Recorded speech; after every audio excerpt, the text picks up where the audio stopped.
Have you ever loved someone so deeply that even fear couldn't make you walk away? He didn't believe in fate.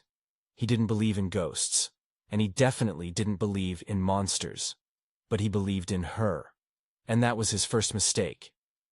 Ethan Cole had mastered the art of being invisible. At 34, he lived alone in a narrow brick apartment overlooking the river, the kind of place that felt temporary even after 5 years.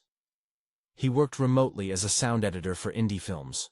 Ironic, considering how silent his own life had become. He preferred it that way. Silence didn't judge him. Silence didn't leave.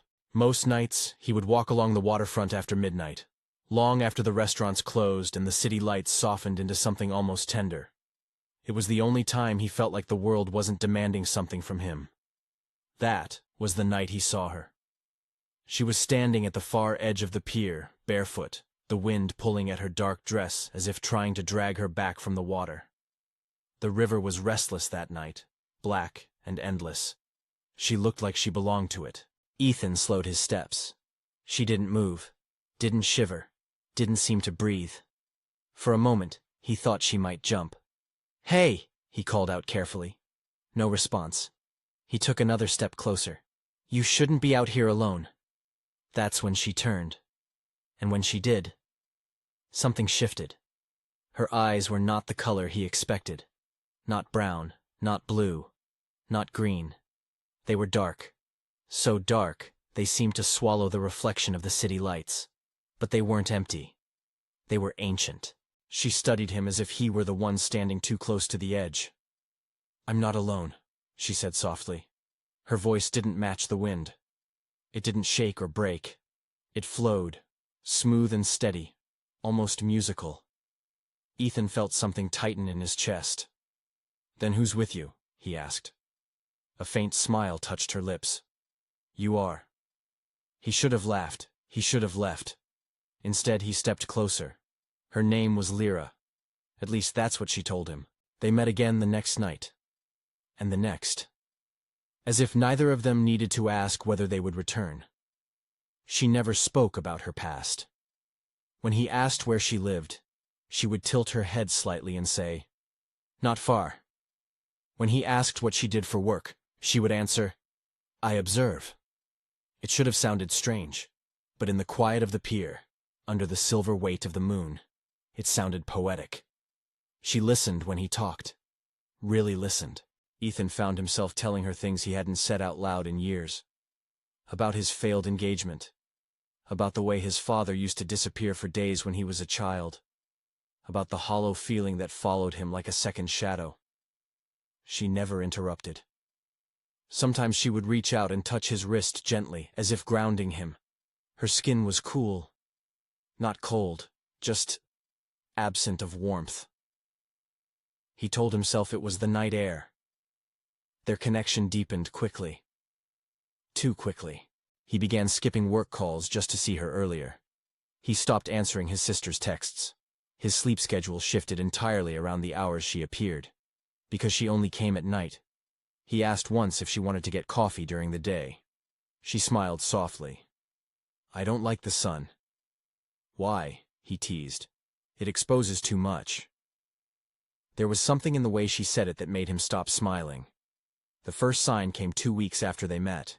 It was raining heavily, and Ethan insisted she come back to his apartment.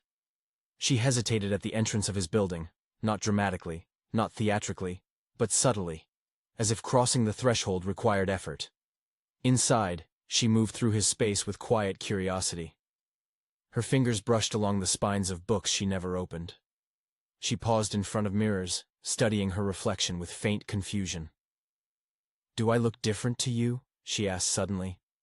"No," he said. "Why would you?" She didn't answer. Later that night, he cut his finger while opening a wine bottle. It was minor, barely a scratch. But the moment the scent of blood touched the air, Lyra froze. Her eyes darkened. For the first time, he saw something raw beneath her composure. Hunger, not for food, not for affection. Something older. She turned away quickly. "I should go." "It's nothing," he said, laughing nervously. "It's just a cut." but she was already at the door. After that, things began to unravel slowly. Ethan noticed she never ate. Not once. Not even a sip of water. He noticed she didn't blink often. Sometimes minutes passed without a single movement.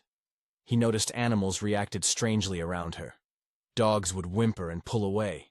Birds would scatter before she even stepped into view. And then there were the nights she disappeared. Not with explanation. Not with warning. He would wait at the pier, the wind biting into his coat, staring at the dark water. And she wouldn't come. When she returned days later, she looked different, stronger, almost radiant, but also distant. "What are you?" he asked one night, half joking. She stepped closer, her fingers brushing his jaw. Would it matter? The question lingered between them like smoke. Halfway through this story, let me ask you something. If you're drawn to dark love stories where passion and danger walk hand in hand, consider subscribing. Because some love stories aren't meant to be safe. They're meant to consume you. Ethan's fear grew quietly, but his love grew louder. He started researching myths, folklore, urban legends about river spirits, night dwellers, ancient beings bound to water. He told himself he was being irrational, until the night he followed her. She didn't notice him at first. She moved differently when she thought she was alone. Fluid, almost gliding. She walked beyond the pier, down toward the rocky shoreline where the river deepened. And then she stepped into the water. Not carefully, not cautiously. She walked forward as if it were solid ground. The river swallowed her whole. Ethan ran to the edge, heart slamming against his ribs. "Lyra!" The surface stilled. Seconds passed, then minutes. He thought she was gone, until the water began to ripple again. She emerged slowly, completely dry. Her eyes were no longer just dark. They shimmered with something inhuman. "I told you not to follow me," she said softly. He stumbled back. "What are you?" This time she didn't avoid the answer. "I was here long before your city, before the bridges, before the lights. I am tied to this river, to its depths, to its hunger." The word hung heavy in the air. "Hunger," he whispered. Her gaze softened when she looked at him. "I don't choose it." Pieces fell into place, the disappearances in the news, the bodies found downstream, the nights she vanished. "You kill them," he said, voice breaking. "I take what the river demands. And what about me?" Silence. She stepped closer, her expression almost pained. "You were never meant to matter." The conflict tore him apart. Every instinct screamed at him to run. But love is not logical. He saw the loneliness in her, the isolation, the eternal solitude bound to darkness and water. "You don't have to do this," he insisted. "You can stay. With me." She touched his face, and for the first time, her skin felt truly cold. "If I stay away from the river too long," she whispered, "it will take me instead. And if you stay with it, I remain what I am." Tears burned in his eyes. "I don't care what you are." She almost smiled. "That's why I can't keep you." The climax came on a storm-heavy night. The river was violent, waves crashing against the pier. Sirens echoed in the distance. Another missing person reported. Ethan stood at the edge, knowing she would come. When she appeared, her presence felt heavier. Final. "They know," she said. "They're searching." "Then leave," he urged. "Go somewhere else." "I can't." The wind howled. She stepped closer, wrapping her arms around him. For a moment it felt like any other embrace. Fragile. Human. "I loved you," she whispered.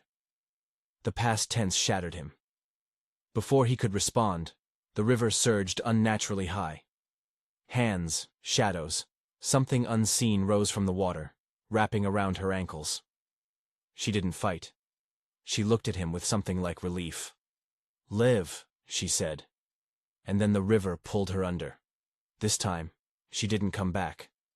Months passed. The disappearances stopped. The river grew quiet. Ethan still walks the pier at night, Sometimes, when the wind shifts just right, he feels cool fingers brush against his wrist. Sometimes he hears her voice in the current. He doesn't know if she sacrificed herself to spare him, or if she simply returned to where she always belonged. He still loves her. And some nights, he wonders if she's waiting beneath the surface, watching. If you've ever loved someone you knew you shouldn't, tell me in the comments. Because the most dangerous love stories aren't the ones that end. They're the ones that linger, forever.